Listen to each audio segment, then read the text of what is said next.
A është kjo vizitë mjekësore apo vetëm një pagesë për të hyrë në zyrë? Shkon te një mjek privat, me shpresën se do të marrësh një shpjegim, një analizë të thellë, një këshill të qartë. Por çfarë ndodh? Doktori as nuk të sheh si duhet. As nuk të pyet për historikun tënd. Dëgjon një fjali, shkruan një recetë dhe në më pak se 5 minuta paguaj te recepcioni. 30 euro, 40 euro, madje edhe 50 euro për një vizitë që ishte më shumë formalitet se sa ndihmë. Ku është profesionalizmi?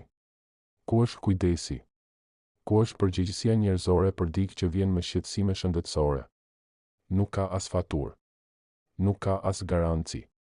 Vetëm një dyshim që të ndjek rrugës për në shtëpi. A e mora vërtet ndihmën që më duhej apo thjesht humba lek dhe kohë? Ky është realiteti që po heshtet. Një sistem që përfiton nga frika dhe padituria e pacientit. Qindra klinika që veprojnë pa standard dhe pa përgjegjësi. Dhe ne vazhdojmë të paguajmë, të ulim kokën dhe të largohemi në heshtje. Por mjaft. Është koha të kërkojmë cilësi. Është koha të flasim.